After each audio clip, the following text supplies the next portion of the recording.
What's up, YouTube? For the franchise guy coming at you again with the brand of our NHL 21 franchise featuring our Dallas Stars. Last episode we had a pretty big trade deadline. I mean, big as in a very mild big. We brought in Robbi Fabri, more or less try to add to the offense. He ended up on the second line. That's where he'd fit best. So it's Roope Hintz, Jamie Benn, and Robbi Fabri. Garanov was actually slated as a third liner. He's a third line check forward. So he moved him down there with Radek Faksa. So hopefully it gives Faksa some more scoring opportunities. It gives him someone to pass the puck out to try and get a good snipe down on him. Also, putting Garanov down there might try and help boost up his score because he was only at like 14 or 15, I think 14 goals the last game he played with them. Because he did score twice, so I guess he's at 15. Man, imagine if that just bounced in.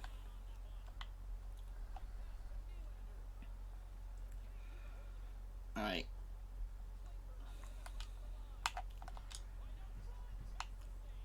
James Neal up here. He's doing pretty good. He's at 30. We looked at last episode. He's at 34 goals. Yeah, I think he's at like 34 goals. And then we have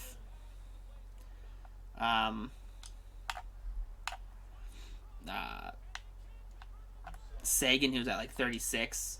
So they're only a couple goals off the two of them, which is more or less the reason why we brought in James Neal, just to have another score opportunity for more or less Sagan to have up there, so it wasn't just him.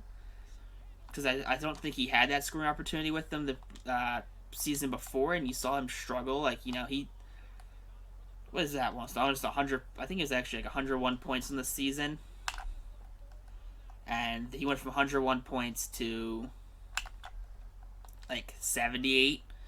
So giving him a guy who's a predominant 20-goal scorer, I think that's something that could really have helped him out. And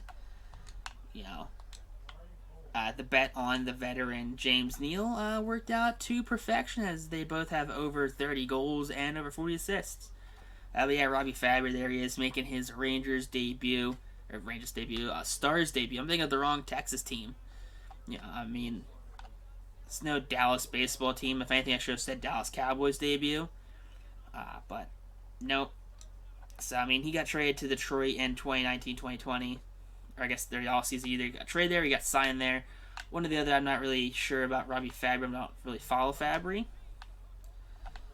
But I know he is a player that was struggling, and hopefully putting him on a different team in a different kind of media market will help him try and maybe realize his potential, because he's a guy I feel like that who's had a lot of potential that just hasn't lived up to it, especially being a former first-round draft pick.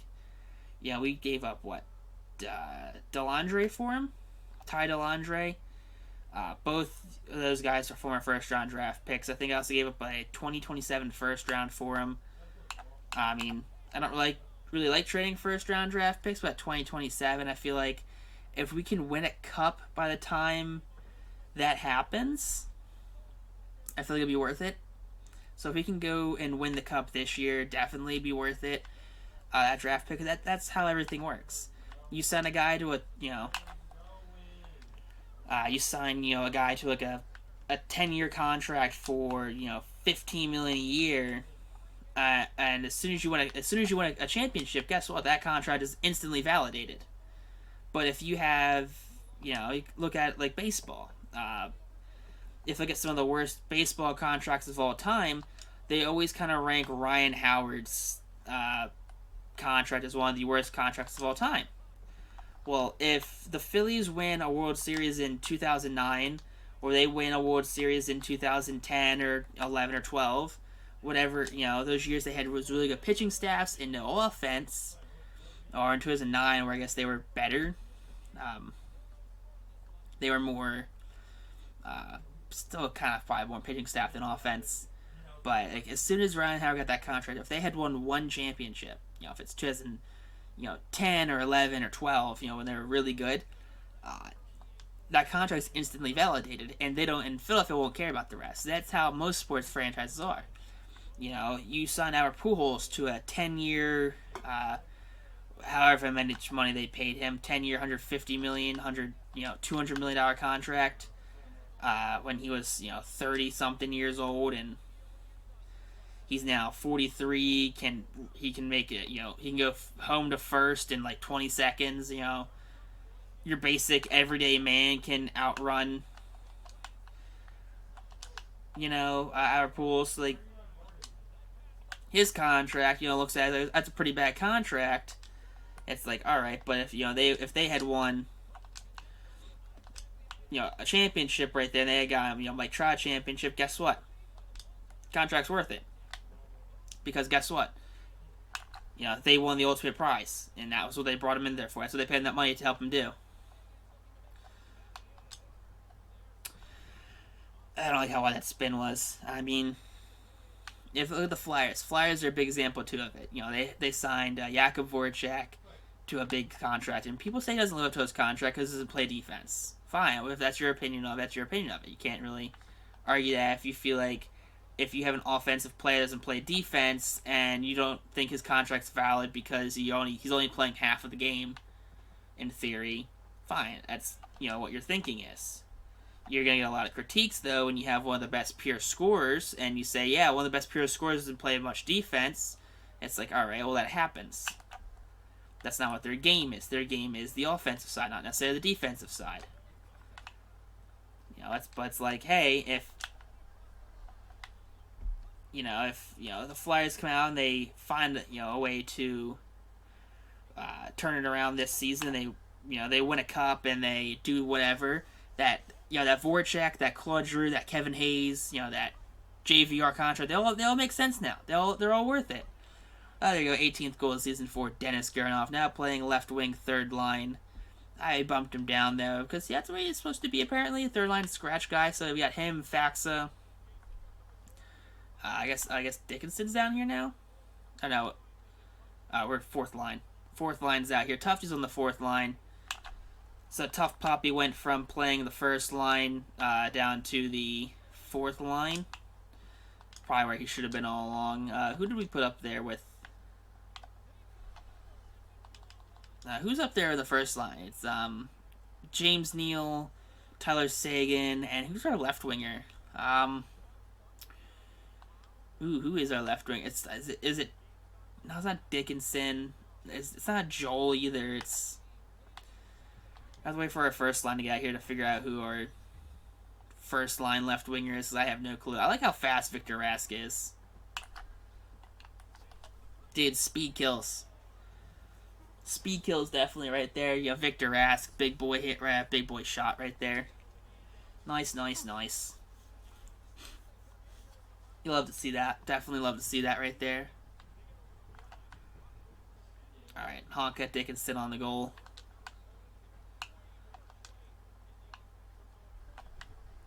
Nice hit from Thomas.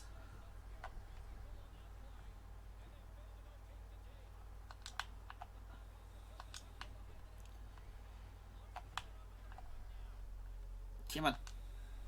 There you go. Fabri. He is also... Fabri, dude. Just a little too inaccurate on that one. Dude, I like Fabri. I like how fast he is. Dude, he just took off.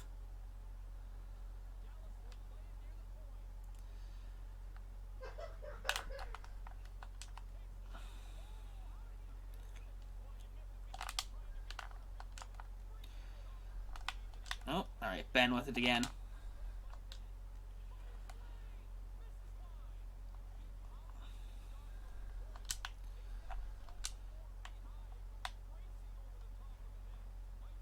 Oh. Ooh. Gets up high and Tyon Malik. Alright.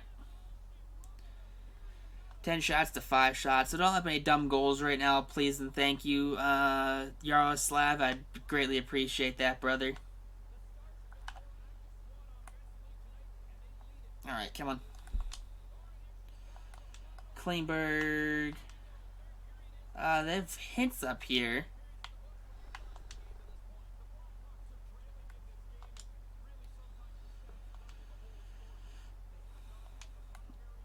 Alright, James Neal. Dude, you're slow. You're not going to get through the app.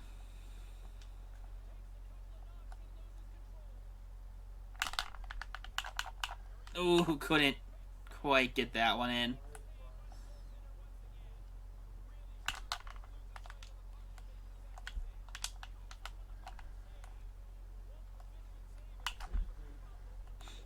Alright, come on. Dude, nice, just super, just poink. Dude, it's like when you Superman punch someone in UFC, we just like Superman poke checked me.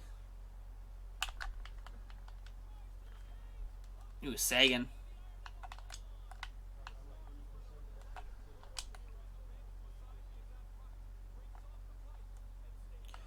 Come on.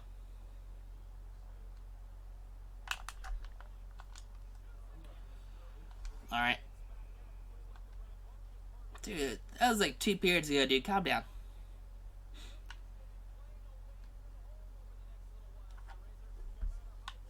Did they say... They said the Rangers.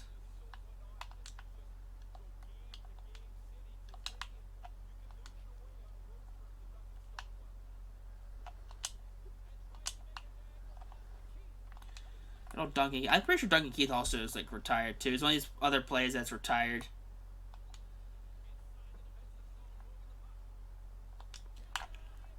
Nice. Radek Faxa right there. Big boy goal.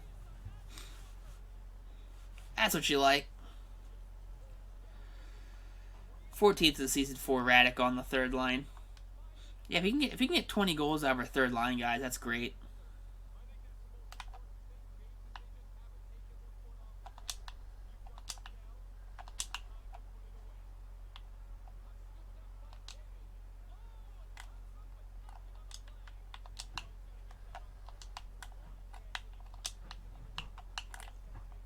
Nice.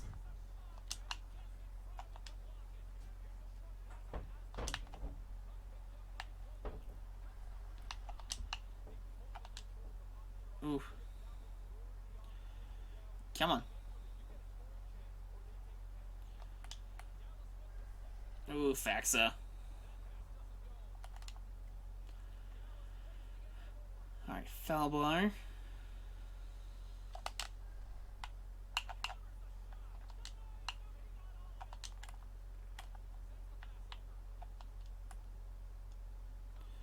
Alright, Honkster.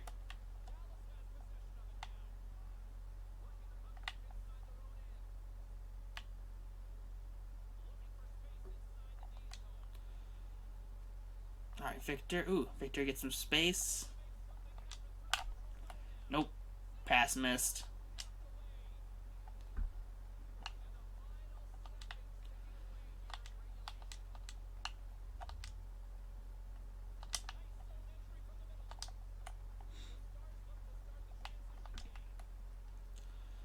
Harls. There we go. That dumps in. Tough puppy.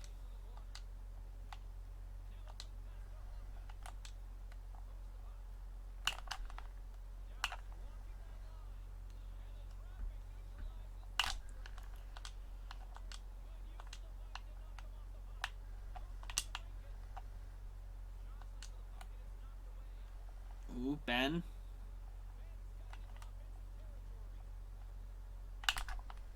Ooh, that's just wide.